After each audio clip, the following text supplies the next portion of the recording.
He's on the Deen Show. Abdul Roll to tell us his story and his journey to Islam. We'll be right back on the Deen Show. Allah, there's only one God and Muhammad is his messenger. Allah, la ilaha illallah. Allah, there's only one God and Jesus was his messenger. Allah, la ilaha illallah. I don't know why I did that. Maybe it's just to break the ice. Assalamu alaikum. Wa alaikum salam. Peace be with you. To you, brother.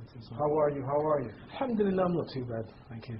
Thank you for being with us here on the Deen Show. It's a pleasure to be here. Now, the time is short, and we love to give people that nice taste so they can continue coming back and they can continue to look into Islam, and we clear a lot of the misconceptions. We have a lot of scholars who come on, and we also give the people a treat, people who come from other faiths. They used to be Christian like you were, and people who have had many different experiences, and you used to be with the likes of working with Run DMC. These are like the founders or like the icons or the originators of hip-hop. Let's start from there. Tell us of your days when you were back with some of the likes of Run DMC, Sinead O'Connor. Who was it out? Well, it was, I was working for a record company back in the day, and what we did was we actually bought the rights of Alexander O'Neill's tracks.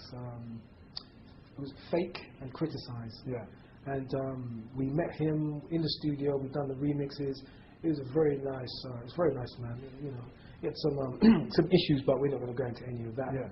But it was nice working with him. Run DMC was a remix. Yes.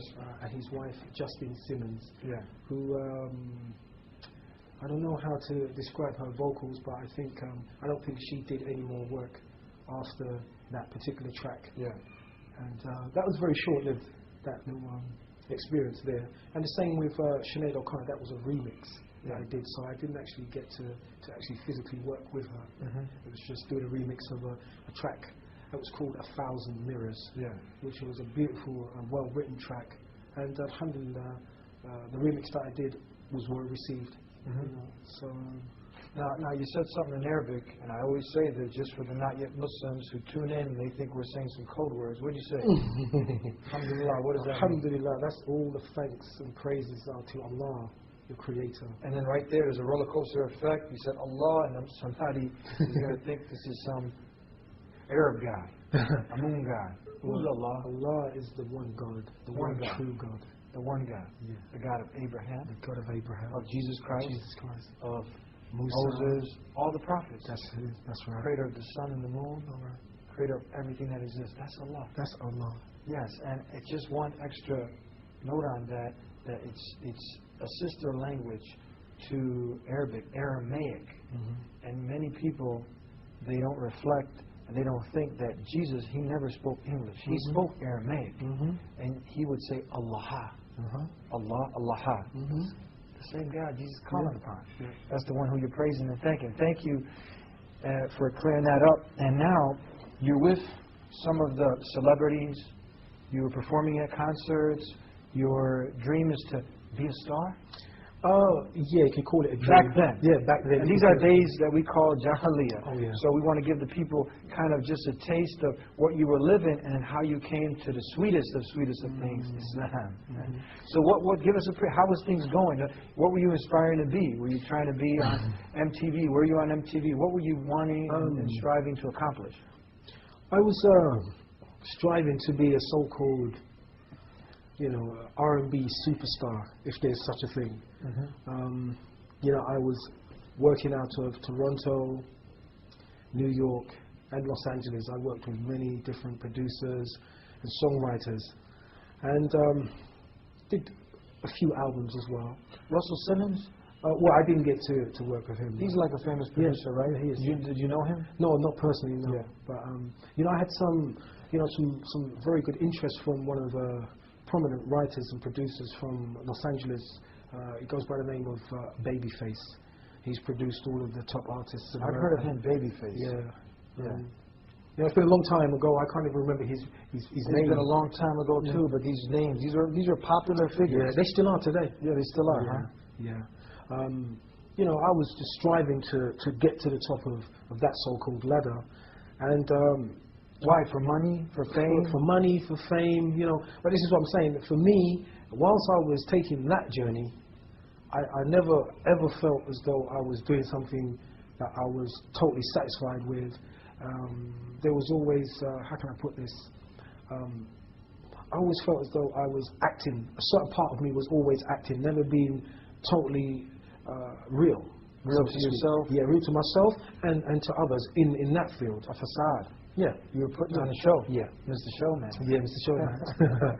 But you know, like I said, when I was on stage, I never really felt like you know, I was being myself. Yeah. Now, at what age did you start to sing, and did you start to get involved in the music business? When I was about maybe 17, 18, I started to you know, sing. I used to.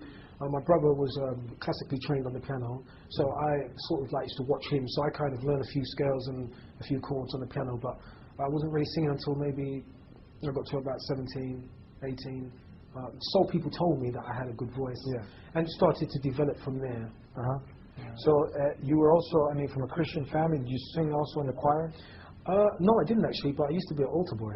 An altar boy. Yeah. All right. Every Sunday. Yeah. So were you practicing Christianity? Was your family Christians? Were you going to the church? Yes, this is what I was doing every Sunday. You know, are you godly? Are you looking, you know, to like, are you religious? Are you not religious? You know, you got the music thing going, you're aspiring, you know, you're at the club. I'm sure we're not going to get into details. There's drinking, there's all sorts of things going on there. But then there's the church. So where are you at now? Well, I was going to church, doing my thing, and then slowly came away from the church, but always had the Creator in mind, because my mother taught me about God. She didn't teach me about Him having any partners or nothing like that. She just taught me about God. Okay. So that's how I understood. Yeah. Okay, so you were just like most people, they're born in the family, they don't question anything, and you're just feeling like this is the right thing. Yeah. Now, at what point did you start to question? At what point did you decide, okay, you know what, I got to get a little more serious? And at what points did you start to ask the more crucial questions, like, what's the purpose of life? Well, you know, I went through quite a bit in my lifetime where I didn't ask any of those questions. Yeah. You know, because I was too busy doing things that, you know, I wanted to do for myself, and didn't, you know, I always had, you know, God in mind, but I still went on about doing my business and just left all that, the religious stuff behind. Yeah. But along the way, a couple of Muslim brothers stopped me in the street and asked me if, you know, I knew anything about the Prophet Muhammad, peace be upon him, which at that time I didn't. So was this just a random night? Yeah, going on the street? Yeah. They had like a dawah table? No, it wasn't a dawah table. It was just a brother who just came up to me. I don't know why, but he just came up to me in the street and asked me. So Muslim approaches you? Yeah, just approached me in the street and asked me, yeah, it's just my brother, you know, can I have your time? Can I speak to you for a couple of minutes? I was like, okay. So let's take a break now, and we're going to find out what this Muslim said to you. We'll be right back. Back here on the Dean Show with Abdullah Roll, and you're talking to us about your journey to Islam, which Islam simply means to acquire peace by submitting, surrendering your entire self to the one God, because He owns peace. You can't get it unless you get it from the one God. So that's Islam, and a Muslim is one who does Islam. So this Muslim approaches you out of the blue, and he's like, what? Well, at first, I was prepared to stand and talk with him. Where were you going? I can't remember. I just know I was going to a rehearsal. Okay. That's right. I was going to a rehearsal. So I was kind of like in a hurry. Then he asked me a few questions, and then he went towards, do I know anything about the Prophet Muhammad, peace be upon him? Yeah. And I'm sure I told him my background was from the Christian faith. So he made reference to the Bible and asked me, have I not read about Muhammad in the Bible? Muhammad in the Bible? Yeah. Okay. I said to him, no. And then I thought, you know, I really don't have any time for this. Like most people, we don't got time for this. Yeah, so he, you know, spoke a little bit more, and then I said, look, I've got to go because I'm late. Yeah. And that was the end. So he just dropped the seed or something? Yeah, that's exactly what he did, because the thing is, I've never forgotten it. Yeah. You know, even though it was it did not have an effect on me at that time. It's something that stayed with me because I've never forgotten it. It's just like one of those spontaneous things Yeah. that happen in your Yeah. life, and 1 out of a million chance that someone just comes up to you and starts talking about Islam. So okay, so you leave that off now. You go. I gotta go. I gotta get this Grammy. I gotta work for that. Okay, what happens next? Well, it's quite a bit of time has elapsed since then, and I find myself listening to a lot of conspiracy theories, documentaries, and so on and so forth. They're interesting, informative, but they wouldn't feed in my soul at all. So I remember I moved to East London. It was an Islamic bookshop, and me and my son were standing outside that bookshop, and I said to my son, son, I really need something to feed my soul. I've got so much information at home, but it doesn't do nothing for me. I just need something that's going to feed me. So at what point, where were you in your music career now? Did you have like many of the things that women, money, good times, what people perceive as good times? You were having that? I passed through that. You passed through that? Yeah. It didn't taste the same? No. It got played out? Yeah. Okay, so now the soul is calling for something? Yeah. Okay, and then what happened? My son, alhamdulillah, he turned around and said to me, Dad, look at this poster. And the poster said, the purpose of life. And it had a picture of a baby on the front of it. Yeah.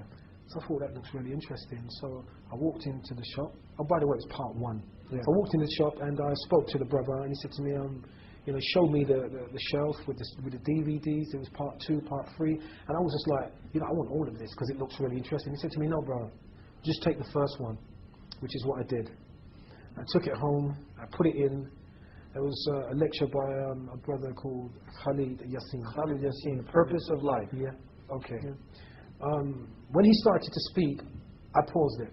Yeah. I said, you know what? I need to have something to eat, have a wash, sit down and watch this, because this sounds like it's going to be very serious. Well, you just happen again to be somewhere again where some That's right. some Muslims are, Yeah. and you see a DVD. You're in front of this Muslim shop. Yeah. Because he had the way he had the window. It was like there was books and DVDs, and it looked very attractive. Yeah. So I just stopped and looked at it. Yeah. And like I said, it was my son who pointed it out to me. Yeah. Okay, so now you take this. You're yearning for something more than just the material things. Just seeking the pleasures of the body. Your soul is yearning. You get this purpose of life. You get home, and what happens? I just knew it was going to touch me. That's why I stopped it. I thought, because this is about 2-3 hours long. Yeah. I thought, I really need to be sitting down, relaxed to take all of this in. And sat back down, started to listen to it. And the words that, I was hearing, it was like I was being reborn. And also at the same time, it was though everything I was hearing, I already knew it. It was just laying dormant and waiting to be woken up again. And I knew, I thought to myself, yeah, this is definitely for me. Until he said, you have to pray 5 times a day. This was Shaitan knocking on the door. Yeah. Because I was like, no, I don't have time for that, because I'm still on, my music thing, and, I don't have time for that.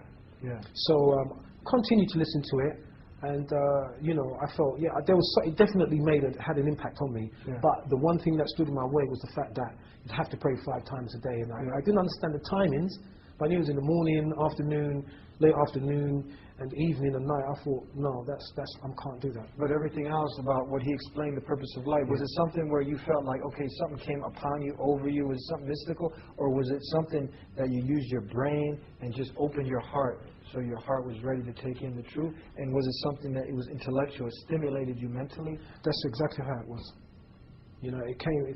My mind was listening to these words, and whilst it was trickling down here, I could, I just knew that what I was hearing, it was to me, it was just true. It was the truth. I knew it was from, it was from Allah. Was it rational, logical? It was rational, scientific, logical. It was scientific. He used as many examples as he could to try and, to shed light on, what people have a lot of misconceptions about today as far as Islam goes. Yeah.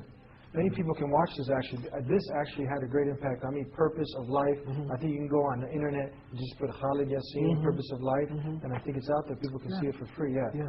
So now you see this, and now there is some. Okay, he explains the purpose of life. The concept of God. It's real simple.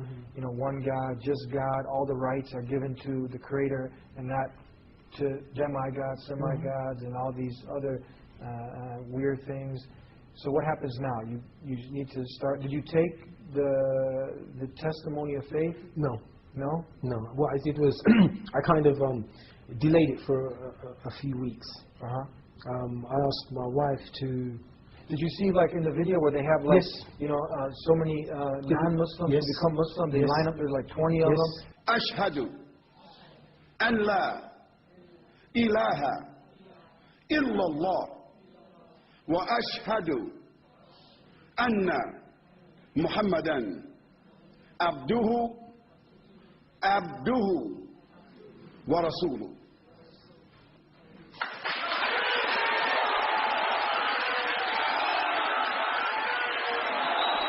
They all bear witness that there's no God but God, and Muhammad is the messenger. Yes. They all accept Islam. Yeah, I saw that, but you see, the thing was, you know, Shaitan was still, you know, whispering in my ears like, "That's not for you, man. You've got more important things to do." You know. That reminds me. There is a hadith, an authentic saying from the last final message of the Prophet Muhammad.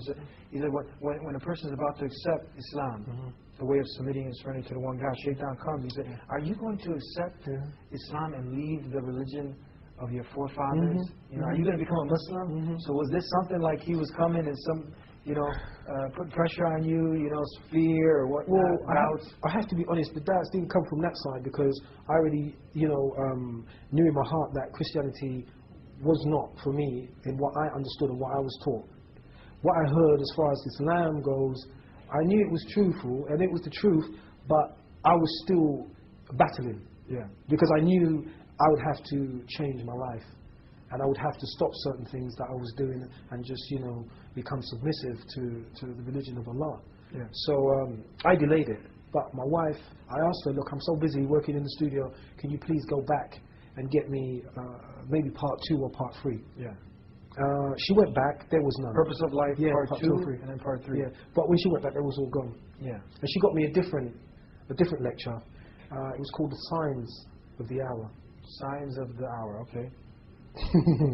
Oh, but when I listened to this... That's from that French scientist that became Muslim? No, that was from Sheikh Faiz from Australia. All right. At the time, that's where he was. I sat down and watched this. This was for about 2 hours long. And in between that 2-week period, I had gone to some lectures as well. Yeah. So I'd listened to the speakers live. So you're enticed by what's being presented about Islam. It's making sense. So because the time is short, what finally has you come to the decision, like, you know what, I need to become one who is in compliance with the Creator wants me to do. I need to become a Muslim. This is when I listened to this lecture where the brother spoke about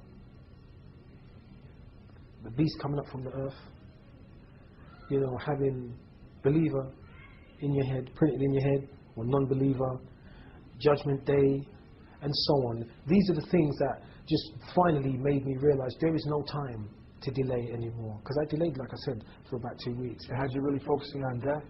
Death, yes, and also, you know, Day of Judgment. The Day of Judgment, the mercy of Allah, you know, whether He decides whether He's going to, you know, have mercy on us on that day or not. And there was no way in this world that I could delay it for another second. I remember it was 12 o'clock at night. I wanted to take my shahada right then. I wanted to give it, you know, I wanted to do it right there on that spot.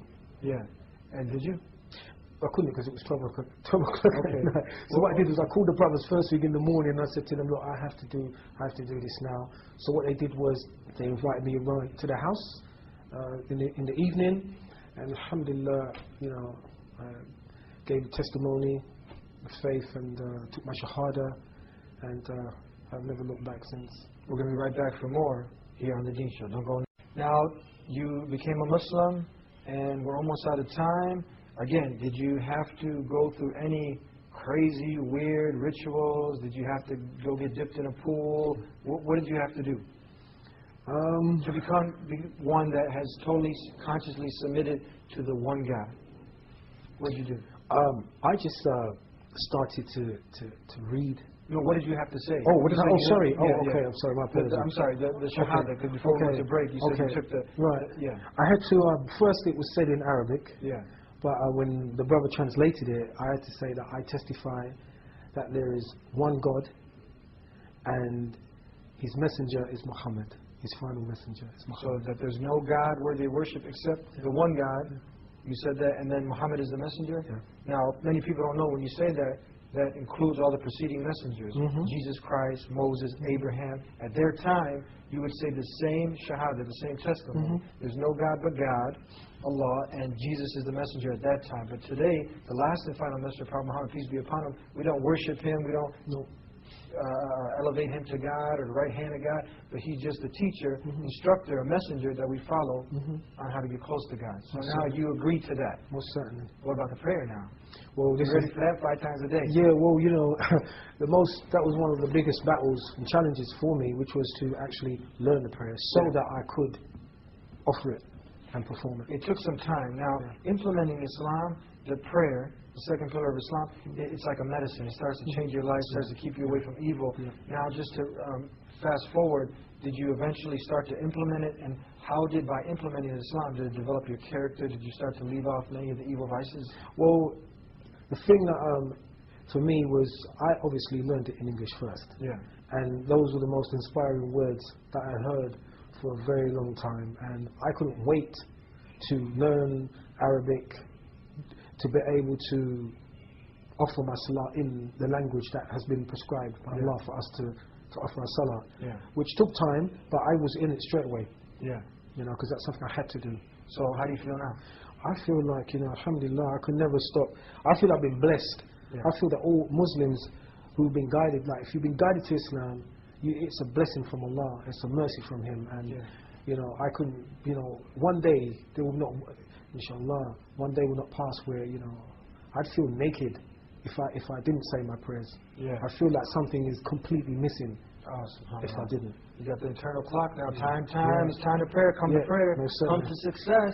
Drop it all. Make 5 minutes. Take 5 minutes and just pause from chasing the world. We'll get back to it. What a beautiful feeling, though, isn't it? To know that, you know, and sometimes, you know, believe it or not, I'm in the studio working today, and you know, the closer the prayer comes, the more interesting the work's getting, the more intense, the more focused I'm getting.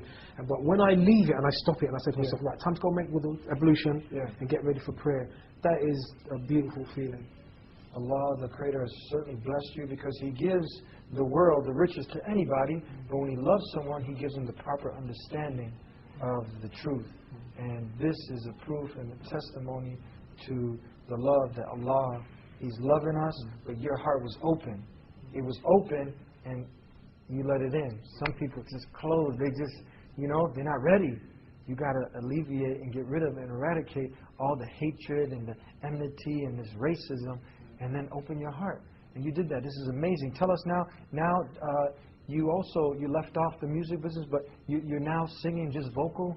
Yeah, just vocals, no musical instruments. And like I said before, when I used to do, you know, that music performances, I always felt like I was acting, and what I said, whether it had substance or not, it wasn't enough. And then, you know, I had a recording studio, I was going to sell it, which I did. You had your own recording studio? What did you do? I just got to I sold my musical instruments, I got rid of quite a bit of equipment, and was left with the bare essentials. Before I was going to get rid of that, I thought, let me just do one last song in this studio for old time's sake. And I ended up doing my first nasheed, which was called None Greater Than the Creator. None Greater Than the Creator. That was my first nasheed. Now, you got to give us a taste now. You got to give us a taste. The people who are viewing, you mentioned it, and many people already in the Muslim world know who you are. Can you sing it for us? I'll give you a little rendition. Yes, please. Go ahead. Please, take it away. He created the universe. To Him belong the heavens and the earth. The ever-living, He is the first. He's the owner of mercy. He sent His messengers to warn His creatures of the great danger in worshiping other than Allah. There is none greater than the Creator. Allahu Akbar, Allahu Akbar. There is none greater than the Creator. Allahu Akbar, Allahu Akbar. MashaAllah, Allah will. Thank you very, very much. If somebody wants to pick up one of your CDs, where can they get it? Well, they can go to www.abdullahroll.com. And on that song you just heard is on the Patience album. Patience. Yeah, you can go and buy that online if you want to. Or my second album, which is called The Journey. The Journey. Yeah, there's some beautiful nasheeds on here, heartwarming, and you know, go out and support the cause. You'll see the work that I'm doing, inshallah. And this is just your voice, Andy? Just my voice, no musical instrument. Wow, that's amazing. Yeah. That's amazing. It's the mercy from Allah, bro. Yeah. Believe me. Thank you very much. Thank you very much. You're welcome. I'd like to thank you and for sharing your story with us. And may Allah continue to bless you and keep you striding forward all the way to Jannah, paradise. You too, brother. Jazakallah khairan. Barakallah feet, brother. Thank you. And these are for you, brother. These are for me? Those are for you. Oh, mashallah, mashallah. Thank you very much. You're welcome. And you've heard it here several times before, that there is none greater than the Creator. It's very simple to understand. There are so many people coming to Islam because Islam gives you peace. Peace with your Creator, peace within your very self, and then you can have peace with the society and everyone around you. Islam is calling you to peace. God Almighty is calling you to that which will bring you life. To be successful in this life, and not only in this life, to be the best in this life, the best character, the best manners, away from all sorts of evil and corruption. But then, you'll be successful in this life and in the next.